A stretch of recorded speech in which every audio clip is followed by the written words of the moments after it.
Yoyyaa kabajamtoota daawwattoota keenyaa kun VTVdha. VTV keessaa immoo sagantaa keessummaa VTV irratti argamna. Har'as gaa akkuma baratame keessummaa addaa tokko qabanneetiin dhiyaanneerra. Keessummaan keenya har'a immoo fagoorraa kan dhufe osoo hin taane maatii Inistituutii Aartii Oromiyaati. Innumtime of barsiiseetiin sagantaa kenna jalqabna. Namoonni sagantaa kanaaf haaraa taatan like share subscribe gochuu hin dagatina. Kallattiidhaan gara sagantaa kenna keessummaatti dabara.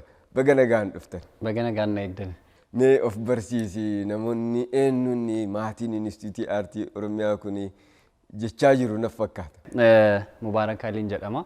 Dhaabbata kana keessatti barsiisaa tiyaatiraadha. Muummee tiyaatiraa irratti dipaartimentii tiyaatiraa irratti. Egaa maatiin Inistituutii Aartii Oromiyaati kan jenneefis asuma Inistituutii Aartii Oromiyaa keessatti barsiisaa tiyaatiraati. Muummee tiyaatiraa Inistituutii Aartii Oromiyaa keessattis immoo akka hoogganaatti leetaatee hojjetaatiin jirta. Caalaatti hojiilee waltajjii Inistituutiin Aartii Oromiyaa hojjetu keessatti caalaatti waaree aartii yoo fudhanne waaree aartii duuba kan jiru sidha. Kanaaf keessummaa kennitoo keetiif baay'ee gammadeera. Galatoomi waan tole jettee keessummaa kennitaatiif. Isinillee waan jaallattanii keessummaa keessan na gootaniif guddaa galatoomi. Mubaarak Ali wabii siin jaan yeroo baay'ee sababa qabaa wabii ka siin jaaniif.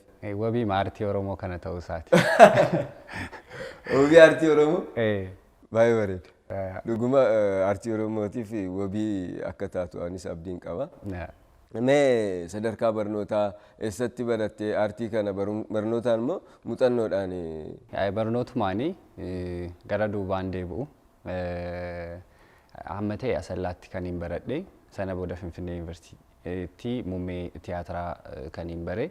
Sana booda garuma dhaabbata keenyaa kana kan hin dhufe. Waggaa baay'ee jechuun danda'ama. Waggaa 4 waan akkasii asumatti tajaajilaa kan hin jiru jechuudha.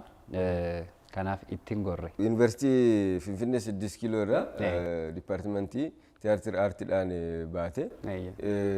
Inistituutii kanattis immoo kan makamtee yeroo osoo barataa jirtu nu biratti hojjetaatiin jirtaayu. Cimina kee arginee sunis eebbifamtees dhufnaani hojjetaa dhaabbataa inistituutii taateetiin hojjetaa jirta. Mee gaheen kee akkuma jennetti barsiisaa tiyaatiraati. Inistituutii Aartii Oromiyaa akkamitti argatte? Maal irraa fayyadamte? Inistituutii Aartii Oromiyaa jechuun qe'ee guddoo yoon jedhu Oromiyaa xiqqoochuu hin dandeenya. Godinaalee Oromiyaa hedduutu jiraachirraa namoonni walitti dhufanii walitti sassaabamanii aadaa, duudhaa, seenaa garaagaraati kan isaan qabanii dhufan jechuudha. Kanaaf qe'ee xinnoo, qe'ee bareeddu, qe'ee baay'ee namatti toltu, qe'ee aartii, qe'ee ulfoodha Inistituutiin Aartii Oromiyaa. Egaa waan kana hunda kan hin kaasee fi as keessatti nuuf argaanis jechuudha. Waniin fayyadamuu barbaade sanas keessattiin argadha jechuudha.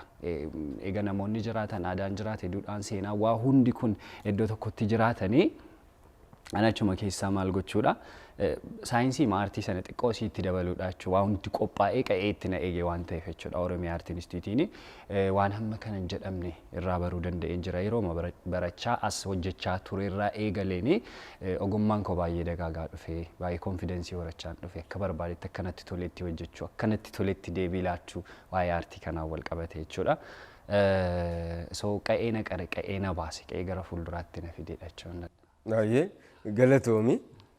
Egaa gara waaree aartiitti yeroo deebinu magaalaa Adamaa kana keessatti akka Oromiyaattis akkanatti yeroo hunda marsaa marsaadhaan yeroo dheeraatiif waaree aartiin qophaa'ee waaree aartii Inistituutii Aartii Oromiyaa qopheessu kan irratti immoo ati sirriitti irratti hirmaataatiin kan jirtu daayirektiingiidhaanis barreessuudhaanis taatummaadhaanis hirmaatteetiin hojjetaatiin turte. Amma marsaa 8ffaarra gahee jira. Torbee kanatti marsaan 8ffaan yeroo jalqabaatiif magaalaa Finfinnee jiddugala aadaa Oromootti hin mul'ata. Garuu kan san dura marsaa 7 guutuu yeroo hojjetamu aarsaa hedduu hojii kanaaf kaffalta. Hangam ulfaataadha. Namoonni baay'een waltajjiirra dhufaniitiin yeroo sagantaa kana ilaalan akkamitti hojjetame kan jedhu duuba isaa ilaalan baay'inaan. Shaakala yeroo shaakalaa jira wanti baay'eedha. Kanaaf hangam ulfaataa ture hangamis salphaa ture jettees immoo akkam ture. Amma hanga inni ulfaatu kana utoo ati na baadhatteetuma achirraa ulfaatina waan sana otoo bartee baay'ee natti tola ture. Ansi baadhe jechuun waan hin barbaade baay'ee ulfaata. Humnaan ol jechuudha. Atis beektaa yoo hojjennu yoo maal jennu hin argitaa bulameeti kan hojjetamu. Barreeffamuma isaa kanayyuu marsaa tokko qopheessite achiin kan baddu miti yeroo yerootti kan ati qopheessitu yaada haaraa, daayirektiingii haaraa, mala taatummaa haaraa, mala qopheessummaa haaraa yaadda yeroo hundaayyuu jechuudha. Sadarkaama yaadaarraa kaatee hamma gaafa odeessiidhaaf dhiyeessitutti fuula jamaa fuuldura hojiin kee qaqqabuutti humna ol ulfaata baay'ee si qora. Ispeeshaalii wanti baay'ee ulfaatu odeessiin guyyaa tokkotti ilaalee deema halkan guutuu seeraamikii irra bulanii baay'ee madadhabanii jechuudha. Garuu enjoy gochaati bashannanaati yeroo baay'ee riba waan jedhamu hin jiru haga sa'aatii 10-11tti kan hojjetamu osooma yeroo baay'ee nuti hojjennu azaanni ba'a osoo nu hojjennu qeesiin waan ta'e jedha sana booda bari'uu isaayyuu isaan beekna jechuudha. Yeroo nuti bari'ee koottaa baanuun jedhan fa'aa argina. So humnaa ol ulfaata garuu gammadaatuma kan nuti hojjennu jechuudha. Ulfaatina isaa sana guutummaatti daganneeti beektaa aartii baay'ee namatti tola. Dirree bareedduu waan taateef hin yaadattu ulfaatina isaa sana. Walumaa galatti ni ulfaata jechuu fedhe. Egaa namoota baay'eedha kan tiyaatira waarii aartii kana irratti hirmaatan. Marsaa tokkoffaarraa jalqabee yeroo waggaa sadiif deema waggaa lamaaf waggaa sadii jechuudha. Marsaadhaan namoota baay'eedha kan irratti hirmaatu. Marsaa tokkoffaarraa haga amma 8ffaa kana ga'utti jechuudha. Namoonni hedduun irratti hirmaatu. Kaffaltii tokko malee irratti hirmaatu. Irni moo hangam chaalenjii si godheera. Irra caalaatti namoonni kaffaltii faayidaa tokko malee jaalaluma aartii qabanii fi ijoolleen akkasitti yeroo hojjetan kana waan faayidaa wayiin argamneef immoo harcaatiin uumamas hin uumamne. Normaal jalqabuma gaafuma gara dhaabbata kanaa dabalaman yookaan gara hojii kanaatti dabalamaniiti kan isaan dhufanii ijoolleen hafan jiru. Fakkeenya marsaa tokkoffaarra ijoolleen hojjetanii I think nama 56 waan akkasiiti kan hojjete marsaa jalqabaarratti jechuudha. Muuzikaal tiyaatireedha kan nuti dhiyeessine yeroosi. Marsaa tokkoffaarra ani kana booda mana kanatti hin kalaa'u namni naan jedhee jira. Namni teekstiin natti hin mufatini isin kabajeen qe'ee kana kabajeen dhufe kana boodaas ittiin dhiyaadhu. Marsaa lammaffaan gaafa ga'u iskiriiptii nuun kenni ture. Hojii san yaadnee jirra. Waaree aartii yaadnee jirra.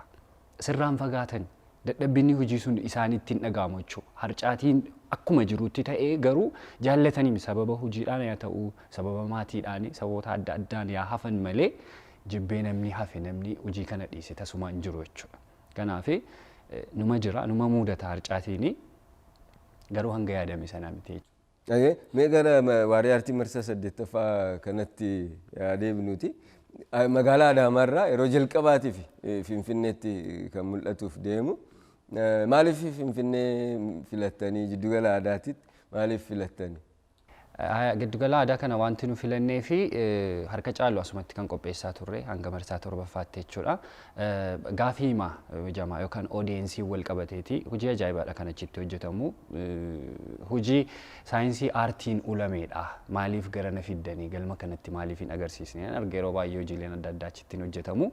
Xinnoo hanqina ogummaan keessatti arga. Dhaabbaticha faana dubbanneeti hojii akkanaa qabna jennaani. Weel nuun jedhan fidaa jedhan. So gaafii himaa odeensiitiin waan kana kan garas fudhachuu barbaannee fi isaan immoo odeensiin harka caalu odeensii barateedha. Namoota waa'ee saayinsii aartii kana beekan baay'een isaanii ijoollee kanaafis caarraama waa ittiin argachuu ta'a. Gabaadhaaf uf dhiyeessuu ta'a. Nuufis waanuma gaariidha dhaabbata keenyas beeksisuudhaaf waan jedhurra dhaabbanneeti. Garas fudhachuu kajeelle. Akkam qophiin akkam achitti amma guyyaa dilbataa gurraan dhala 26 dilbata sa'aatii 7irraa eegaleetiin jiddugala aadaatti kan mul'atu ta'a. Qophiin keessan akkam? Nuti waan hunda xumurreerra qophoofneerra garasuma fiiguu qofaan nuuf. magaalaa Finfinnee jiddu gala aadaa Oromootti jechuudha. Gamanumaan egaa namoota keessummoota affeeruu hin dandeessa. VIP irraa jalqabee jechuudha. Hundi keessan Oromoon guutuun VIP dha. Warri sagantaan keenya guutuusaa hundi keessan iyyuu sagantaa keenyaaf VIP dha, keessummaa kabajaadha. Kottaa nurraa nafinaa isin eegnaa. Daandiin shananuu isin tajaajiluuf guyyaa sana qophiidha. Dhagaa.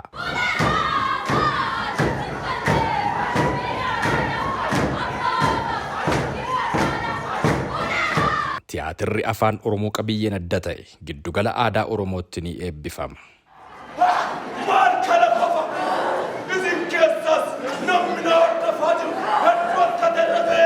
Ulfoo Nyamar dargaggoo Wabii Aliin barreeffamee kan qindaa'e Inistituutii Aartii Oromoon kan qophaa'e.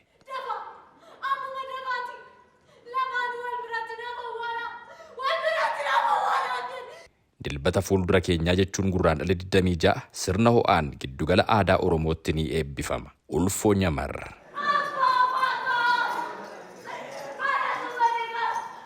Seenaa hawwataa dandeettii taatummaa addaa dargaggoota qaxalee tiyaatiraaf of kennaniin Ulfoo Nyamar giddugala aadaa Oromootti gurraandhala 26 saa 7 irraa kaasee hundumti keessan affeeramtaniitu.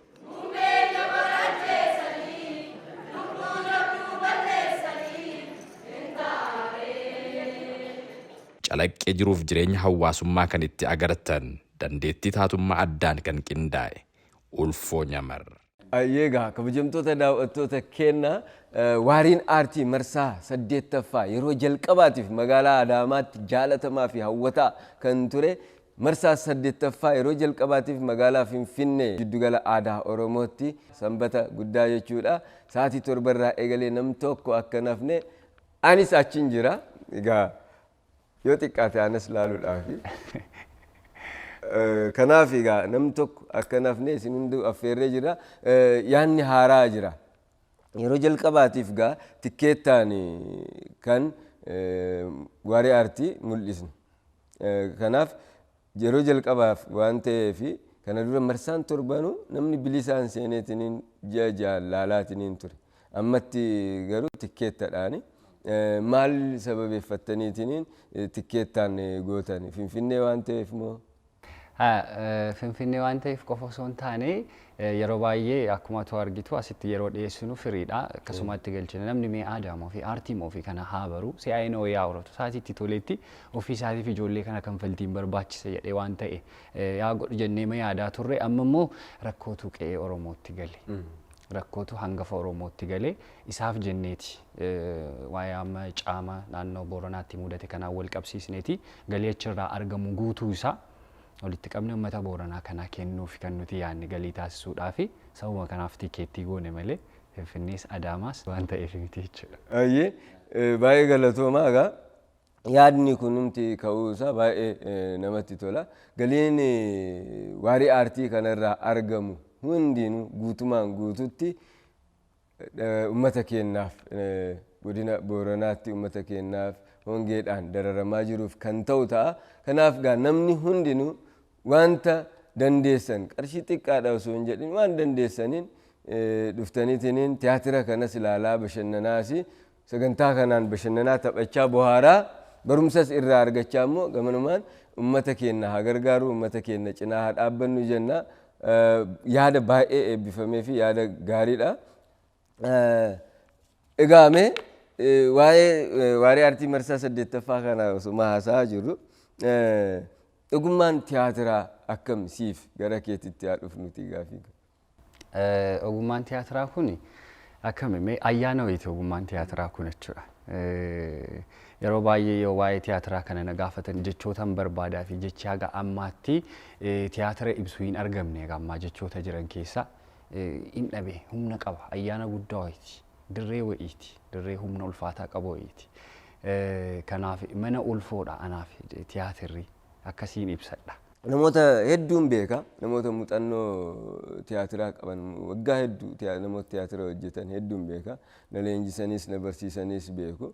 Namoota reefuu gara ogummaa kana keessatti dhufan kana yuunivarsiitii 6 kiiloo irraayis namoota bahan baay'ee isaanis beeka.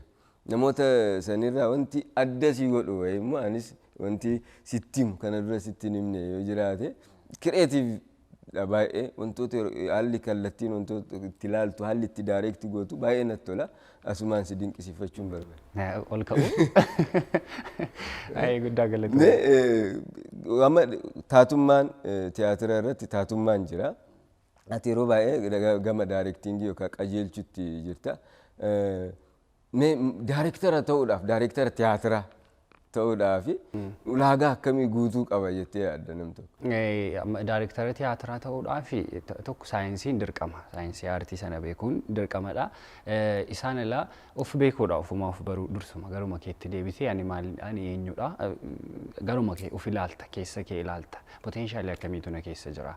Waan akkamiin qaba dandeettii akkamiin qabaani daayireekti gochuudhaaf qajeelchuudhaaf saayinsii sana qabaattee kanarratti bareechitee of bartee poteenshaalii kee bareechitee beektee konfidensiin yoo itti dabalame goma gaariitu dhufa. Achirraatiin naannooma keeyyuu beekuu qabda envaayiromentii amma fakkeenya gaafa hojii dhiyeessinu waarii aartii marsaa tokkoffaa irratti envaayiromentiin jiru akkamii hawaasni maal barbaada yeroo sanatti waan akkamii fedhame waan akkamiitu waan nama gammachiisu moo waan nama gaddisiisu moo waan aadaa isaa ta'e wayii moo uumnee ittaaf hinnu wantoota kanneen sadeen yaada keessa galchitee buustee baastee pikcharii wayii sammuu keetti uumta taanaanii wanti waan san hojjenneef hin jiru jechuudha. Garuu saayinsii murteessaa. Namni kamiyyuu daayireektara tiyaatiraa ta'uu danda'a. In ulfaata. Namni kamuu aktara ta'uu danda'a. Maal nuun jedha saayinsiin keenya kuni Waaqayyo barreessaa cimaadha jedhan. Rabbi barreessaa gaariidha. Nuti ammoo taatota. Dirreen ammoo maaliidhaan nun jedhu waltajjiidhaa jedhu achirra dhaabbanne saayinsii kana sababeeffannee wabii godhannee gaafa deemnu namni kamuu aktara garuu waan amma sii kaase kanatu jira amma yeroo baay'ee waan hin argu daayireektara jedhamanii kaafamu namoonni baay'een jechuudha saayinsiidhaan yoo dhuftee isaan iskooppii saayinsii sana keessa galchitee gaafa ilaaltu in kufu feel godhu nama saayinsii barate sanatu daayireektara ta'uu danda'a. Saayinsii san barachuun dirqamadha.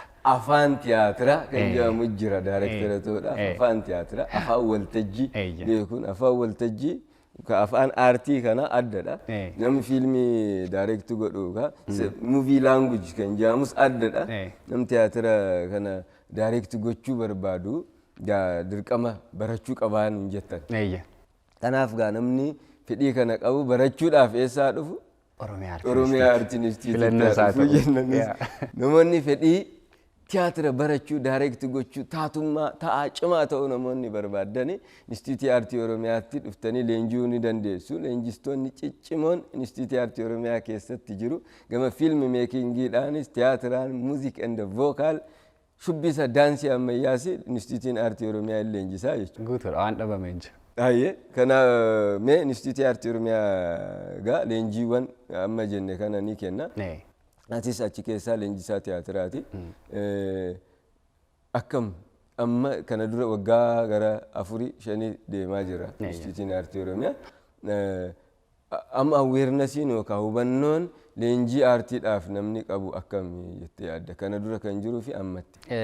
Amma yeroo dursa eegalluutti promoshiniiwwan gosoota adda addaa fayyadamaa turre daandiirra baanee beeksisaa turre sooshaal miidiyaa irratti beeksisaa turre birooshariiwwan garaagaraa bittinsaa turre amma garuu harka caalu guyyaama eebbaa dhufu hiriyoonni warroonni eebbifaman sun namoota qabanii dhufu warri dhufan sun harki caalu asumatti barattoota keenya ta'anii hafu hojii barattoonni keenya dhiyeessan sana arganii jechuudha hamma ta'ee waan gaariitu jira waanuma namatti tolu gaafatee kan dhufuutu baay'ata amma jechuudha bilbilaatiin Finfinneerraa akkasuma naannoo Adaamaa kana Asallaarraa iddoo adda addaarraa bilbilanii simbiratti leenji'uu barbaanna akkamiin dhufuu dandeenya akkamiin nu barsiisuu dandeessu hubannooma gaariitu jira hamma ta'ee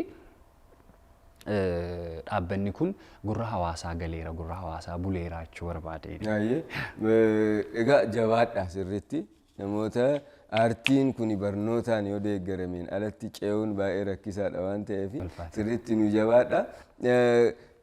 Gara waarii aartiitti yeroo deebinu waariin aartii Finfinneetti sagantaa kalaqaan jedhamu ture. Amma yeroo ammaatti xiqqoo dhaabateera na fakkaate. As magaalaa Adaamaatti waarii aartii jenneetiin hojjechaa jirra. sinis gaa wanta ciccimaa hojjetaatiin hin jirtanii magaalaa Bishooftuutti gareen dungoo bilisummaa jedhu jira magaalaa Shaashamanneetti Asallaatti Baalee Roobee Dirredawaatti Naqqamteetti Jimmaa akkasitti gareewwan waarii aartii qopheessanii yeroo hundaa sagantaa qopheessanii akka cimanitti gama Instituutii Aartii Oromiyaatiin gama ogummaatiin maal gochuu dandeessu yeroo hundi jiraachuun dirqama waan ta'eef magaalaa kamittuu sagantaawwan akkasii jiraachuu qabanii aadaa duudhaa seenaa aartii Oromoo irratti gareeleen hojjetan hedduun jiraachuu qabu yeroo hunda sagantaa akkasii qopheessuun dirqamadha waan ta'eef gareen akkasii akka hundaa'uuf gamanumaan daawwattoonni keenya iddoo hunda jiranis waan dhagaa jiraniif Instituutiin Aartii Oromiyaa gama ogummaatiin maal gargaaruu danda'a gareewwan akkasii akka cimaniif.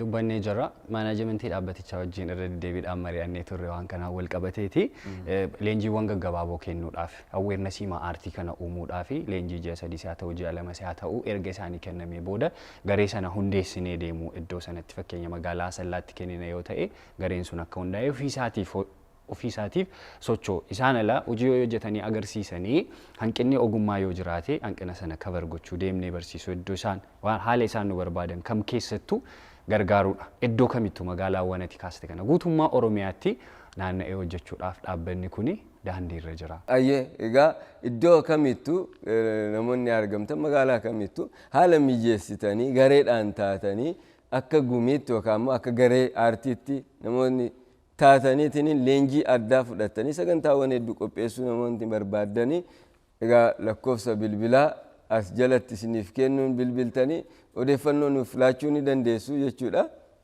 Gamanumaan gara waarii aartii marsaa 8ffaa magaalaa Finfinneetti gurraandhala 26tti qophaa'utti yeroo dhufnu tikeettii eessatti argachuu danda'u? Tikeettii kana iddoon isaanitti argatan tokko kakuu maammeettiin argama. Tikeettiin kuni isaan ala ijoollee sooshaal miidiyaa irratti baay'ee aktiif ta'an hedduu isaanii biraan geenyee jirra.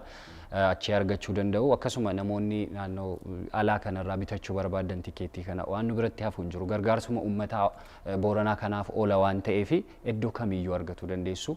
Nuqunnama lakkoofsa amma isinii eerame kanaani kallattii kanaanis argachuun ni danda'ama.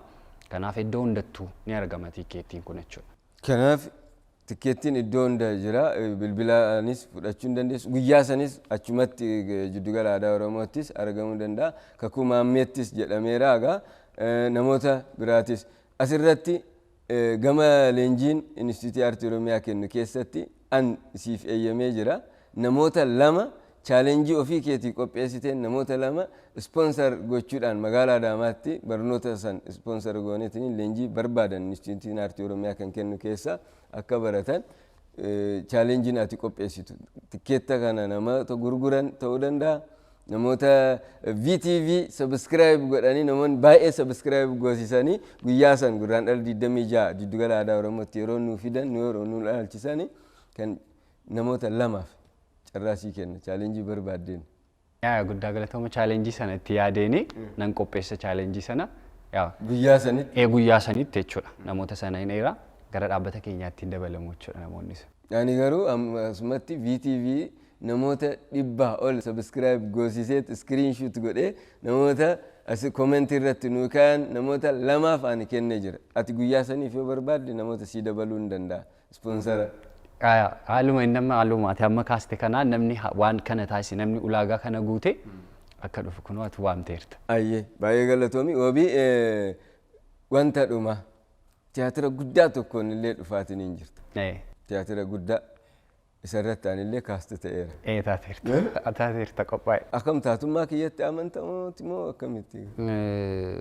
Yeroo baay'ee yoo gaafadhu namni eenyu jalaa barattee ogummaa kana akkamiin gara aartii kana dhufuu dandeesse jedhanii gaafa naa kaasanii isa jalaan argeedha. Enumaayyuu. Anuma? Isuma jalaa. Isuma laalaa guddadhee. Galatuma. Isumarra dhaabbadhee dandeettii kee yoo wal dinqisiifachuu hin danda'ama ta'e baay'ee mas dinqisiifadha. Sittiin baay'isu hojii masana booda ta'a tiyaatira yeroo dheeraadhaan dhufaa jirra ammasi yeroo gabaabaa keessatti. Tiyaatira guddaadha. Sa'aatii 2 ol kan fudhatu tiyaatira guddaatiin dhufaa jirta. Egaa mata duree tiyaatirichaas maal yeroo dhiyootti asumatti sagantamaa keessummaa VTV kanarratti kan beeksisnu ta'a. Dhumarratti Mubaarak wanti ergaan ati dabarsuu barbaaddu yoo jiraate waa'ee waaree aartii marsaa 8ffaa kana ilaalchisees kan biraas ogummaa aartii kanaan wanti ergaan dhumarratti dabarsitu namoota galateeffattus yoo kan jiraatte. Ergaan xumuraa ni qabu. Yeroo baay'ee especially nan dubbadha bakka silaatii caarraa argadhee waan wayii itti dubbachuu qabu yoon argadhutti nan dubbadha. Aartiin kun muuziqaa qofa itti fakkaachaa jira nama keenyatti jechuudha. Amma gaafa ani aartistiidha gaafa jettee itti himtu sirba keen ilaallee barsiin jedhu namoonni baay'een. Amma ta'e immoo waa'ee diraamaa TV kanaa akkasuma waa'ee fiilmii namni hubannoo qaban aktaraati maal siin jedhu aktara fiilmii. Garuu tiyaatirris aartiidha. Hojiilee aartii gosoota aartii keessaa performing aartii jalatti ramadama. Hojiilee gocheeffaman yookaan godhamanii agarsiifaman keessatti ramadama. Kanaaf gaafa na gaafattani akkasitti na gaafadha. Akkasitti yaada keessa galchaadha. Waa'ee tiyaatira kanas baradhaame beekame keessummaa akka hin taane yeroo hundaa jechi tiyaatira jedhu kun gurra Oromootaaf jechuudha. Kanan dhaamadhaa isaanillee namoonni galateeffachuu barbaadu baay'ees miti. Tokko dhaabbatuma kun galateeffadha. Itti aansee immoo nama dhaabbata kana hundeesse yeroo hundaa galateeffanna isaa galatoomii jiraadhu bulii jabaadhu ammas ittiin jenna. Saniin ala hiriyootuma koo kan dhaabbata kana keessa hojjetanidha. Ijoollee koo kan hojjetanis guutummaan keessan galatoomaadha jechuudha. Gaa hundaanuu galatoomaa jedhamtaniirtu dhageessaniirtu gaa caalatti immoo daawwattoonni keenya yeroo keessan nu kennitaniiti nu daawwachuu keessaniin immoo nuti hedduu siin galateeffannaa akkuma baratametti ammas beellama walii dhaabneetiniin kan gargar baanu ta'a. Teeknishaanota VTV hunda waliin ta'uudhaan sagantaa kana isin biraan geenya jirra. Nu waliin turuu keessaniin hedduu siin galateeffannaa. Horaa bulaa deebanaa fayyaa nu ta'a. Hundi keessanuu gurraandhala 26 sa'aatii 7 irraa eegalee jiddugala aadaa Oromootti wala arginu ummata keenya cinaa haa dhaabannu jenna fayyaa nu ta'a. Agadhagaa.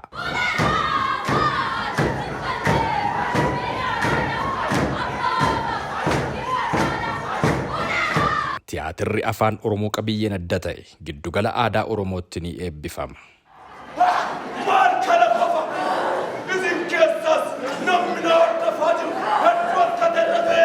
Ulfoo Nyamar dargaggoo Wabii Aliin barreeffamee kan qindaa'e Inistituutii Aartii Oromoon kan qophaa'e.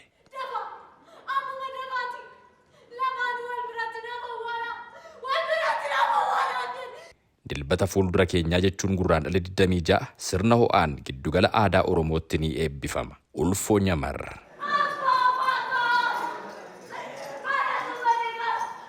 Seenaa hawwataa dandeettii taatummaa addaa dargaggoota qaxalee tiyaatiraaf of kennaniin Ulfoo Nyamar giddugala aadaa Oromootti gurraandhala 26 saa 7 irraa kaasee hundumti keessan affeeramtaniitu.